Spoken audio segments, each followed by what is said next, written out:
Good morning, students. Once again, welcome back. Class 7, Worksheet 2, Chapter 2, Comprehension. Passage in which we had studied two paragraphs, and we will start with its third paragraph. Okay? तो जैसे कि मैंने कहा था कि लड़के को एक टीस्पून में 2 ड्रॉप्स ऑयल दे दिया गया, बोला ये स्पिल नहीं करना चाहिए, स्प्रेड नहीं करना चाहिए. ठीक है, यहाँ से हम लोग को पढ़ना है. Part 2 video, chapter 2, worksheet 2.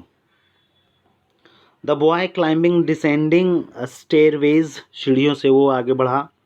And the castle of the castle and keeping his eyes fixed on the spoon, चम्मच पर उसका पूरा ध्यान था कि ऑयल स्प्रेड नहीं करना चाहिए. आफ्टर 2 आवर्स ही return to the room where wise man was. 2 घंटे बाद घूम करके इधर उधर से वो वापस आ गया.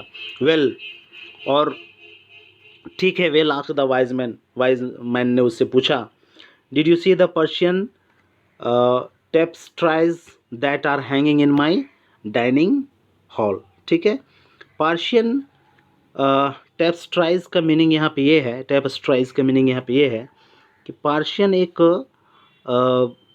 हेवी वुलन क्लोथ है, वुबन बुना हुआ. ठीक है, पर्दा टाइप का कुछ टंगा हुआ था.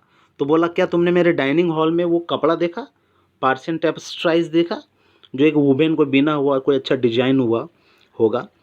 तो उसने पूछा कि क्या तुमने डाइनिंग हॉल में वो कपड़ा देखा, पर्शियन टेप्स्ट्राइज. तो बोला लड़का, no.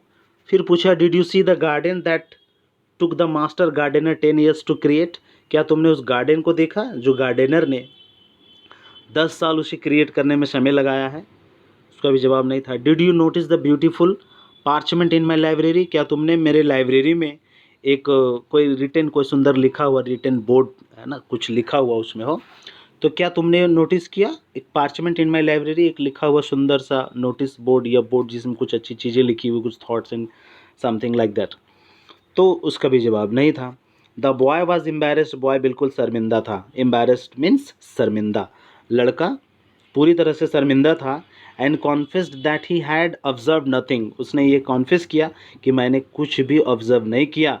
Y, he is only concern, because his only concern had been avoiding spilling the oil that wise man had entrusted him with. ठीक है, चूँकि उसका कंप्लीट ध्यान था उस ऑयल में कि वो ऑयल स्प्रेड ना करे, गिर ना जाए, फैल ना जाए, जिसके कारण वो कोई भी चीज़ देख नहीं पाया. तब इसीलिए उसका सारे सवाल का जवाब क्या था, नो में, कि वो कुछ भी नहीं देख पाया. सो गो बैक, उसने लिखा इसीलिए तुम वापस जाओ.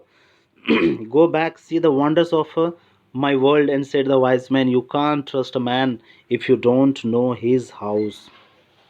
है ना, इसीलिए कहा गया है, एक कहावत है, wonders of my world said the wise man, you can't trust a man, तुम उस व्यक्ति पर भरोसा नहीं कर सकते if you don't know his house, अगर तुम उसके घर को नहीं जानते हो तो उस व्यक्ति पर तुम भरोसा नहीं कर सकते हो. सो गो बैक, तुम वापस जाओ. The boy picked up the spoon and return to his exploration of the castle, फिर से खोज में निकल गया कैसल के चारों तरफ. And this time observing all of the works art and the ceilings of the वाल, सारी चीज़ देखते गया, वाल में जो कपड़ा टंगा हुआ है लाइब्रेरी में, एंड हेयर एंड देयर, वो सारी चीज़ इस बार देखते चला गया, ऑब्जर्व करते चला गया. ठीक है, and watching everything, he went and saw everything which the wise man had told him. ठीक है, तो ceilings देखा, walls देखा, and he saw the gardens and the mountains all around him. Gardens देखा and mountains all around him which were there, and the beauty of the flowers and the taste with which everything had been selected. है ना, flowers भी वो सारा देखा, and beauty of the garden. Upon returning to wise man, he described in detail everything he had seen. And when he came back to the wise man, he told him everything which he had seen while moving around the castle. है ना, वापस आने के बाद वो सारी चीज़ों को अच्छी तरह से एक्सप्लेन करके बता दिया जो जो उसने देखा वापस लौटने के बाद, कैसल में घूमने के बाद. But where are the drops of oil, तब उसने पूछा कि ड्रॉप्स ऑफ द ऑयल कहाँ है, आई इंटरेस्टेड विथ यू विथ, जो मैंने तुम्हें बताया था कि इसे गिरने नहीं देना। आस्क्ड द वाइज मैन ने पूछा। Looking down at the spoon, नीचे जैसे ही वो स्पून में देखा, the boy saw that the oil was gone, oil उसमें नहीं था, उसमें ड्रॉप्स, 2 ड्रॉप्स जो उसने दिया था वो उस स्पून में, उस चम्मच में नहीं था। Well there is only one piece of advice I can give you, और मैं तुम्हें एक ही एडवाइस, ये वो ऑयल जब वहाँ नहीं था उसके बाद वाइज मैन ने कहा कि मैं तुम्हें एक ही एडवाइस दे सकता हूँ। Said the wise man of wise man, said the wisest of wise man, wisest बुद्धिमानों में से एक बुद्धिमान व्यक्ति, मीन्स वो बहुत ही बुद्धिमान था। और वो बताया, the secret of happiness is to see all the marbles of the world, कि जितना भी चमत्कारी चीज़ें, जितना भी सुंदर एंड ब्यूटीफुल्स, ऑसम, है ना, जितने भी अच्छी अच्छी चीज़ें हैं इस संसार में, वो सारी चीज़ों को देखो।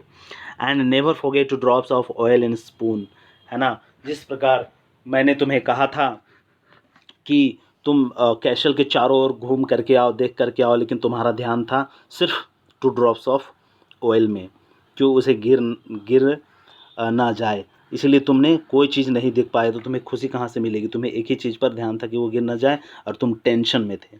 इसीलिए कभी भी किसी एक अपना कमज़ोरी, या कोई एक कमज़ोरी है, कुछ भी एक नेगेटिव चीज़ है, उसे में ध्यान में रख करके आप कभी भी खुश नहीं होते हैं।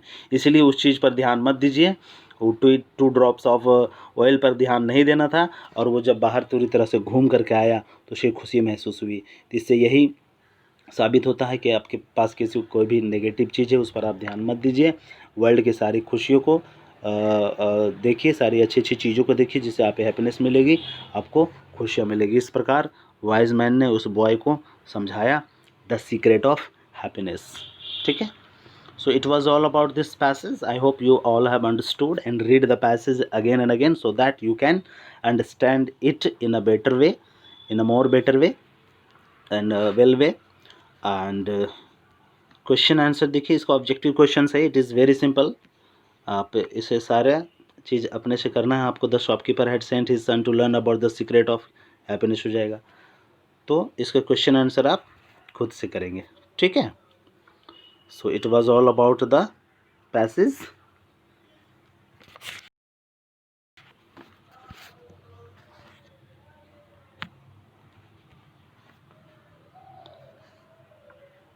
Thank you. Have a nice day. Goodbye.